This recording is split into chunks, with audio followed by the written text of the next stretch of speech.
নমস্কার বন্ধুরা, আমার নতুন চ্যানেল প্রভুজি মাই ভয়েস সকলকে স্বাগত। ভিডিওটি শুরু করার আগে সকলের কাছে অনুরোধ, ভিডিওটি স্কিপ না করে পুরো ভিডিওটি দেখতে থাকুন। ভালো লাগলে শেয়ার, লাইক, কমেন্ট করুন আর চ্যানেলটি সাবস্ক্রাইব করে পাশের বেল আইকনটি প্রেস করে দিন, যাতে নতুন ভিডিও আপলোড করলে খুব তাড়াতাড়ি আপনাদের কাছে পৌঁছে যায়। সুনীতি কুমার চট্টোপাধ্যায়, আজ মৃত্যু দিবস। সুনীতি কুমার চট্টোপাধ্যায়ের জন্ম ঊনবিংশ শতকের শেষ দিকে 1890 সালের 26শে নভেম্বর হাওড়ার শিবপুরে মামার বাড়িতে। সুনীতি কুমার চট্টোপাধ্যায়ের বাবার নাম হরিদাস চট্টোপাধ্যায়, মাতা কাত্যায়নী দেবী। 5 বছর বয়সে তিনি দাদার সঙ্গে পাড়ার পাঠশালায় পড়তে যান।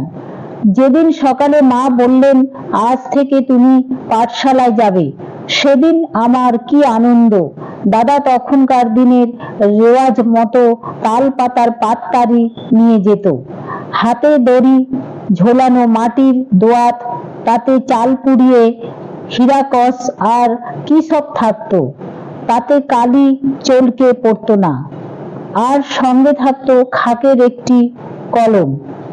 বোধহয় তখনও স্লেটের প্রচলন হয়নি। আমাদের সময়ে ছোট ছেলেদের হাফ প্যান্ট পরার রেওয়াজ ছিল না।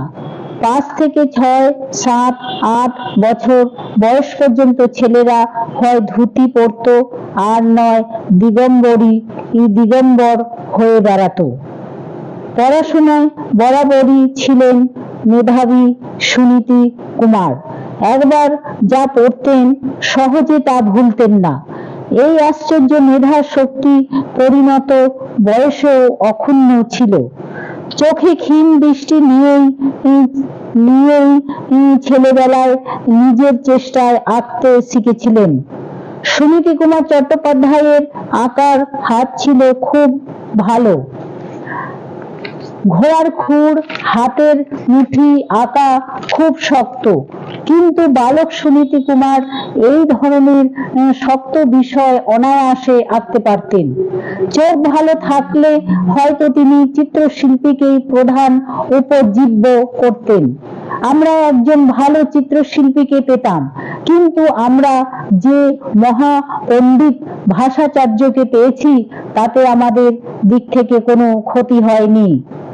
পরবর্তীকালে বিভিন্ন ভাষায় যেমন সুনীতি কুমার চট্টোপাধ্যায় পারদর্শিতা অর্জন করেছিলেন, তেমনি সেই সব ভাষার বিচিত্র ধ্বনির উচ্চারণেও ছিলেন পারদর্শী। মতিলাল শীলের ফ্রি স্কুলে থেকে সুনীতি কুমার প্রবেশিকা পরীক্ষায় 6ষ্ঠ স্থান অধিকার করেন। ভর্তি হন কটিশ চার্চ কলেজে। বিনা পানির বরপুত্র এভাবে পদার্পণ করেন বাণী মন্দিরের বৃহত্তম অঙ্গনে।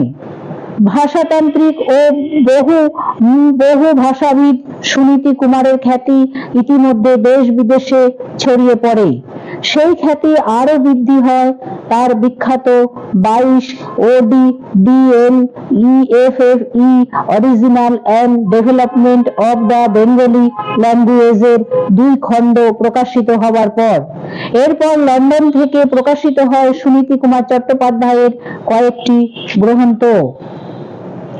ভাষাতত্ত্বের বিভিন্ন সম্মেলন ও সেমিনার উপলক্ষে কখনো বিদেশের আমন্ত্রণে, কখনো বা ভারতের প্রতিনিধি হয়ে সুনীতি কুমার চট্টোপাধ্যায় বহুবার ইউরোপ, আমেরিকা, অস্ট্রেলিয়া, আফ্রিকা এবং এশিয়ার বিভিন্ন দেশ ভ্রমণ করে ভাষণ দেন ও আলোচনায় অংশগ্রহণ করেন। 1922 সালে দেশে ফিরে আসার পর স্যার আশুতোষ মুখোপাধ্যায় কর্তৃক ভারতীয় ভাষাতত্ত্বের খয়রা অধ্যাপক হিসাবে কলকাতা বিশ্ববিদ্যালয়ে পুনরায় কর্মজীবন শুরু করেন। এখানে দীর্ঘ 30 বছর কাজ করার পর 1952 সালে এমেরিটাস অধ্যাপক হিসাবে পুনঃনিযুক্ত হন। আজ এই পর্যন্ত।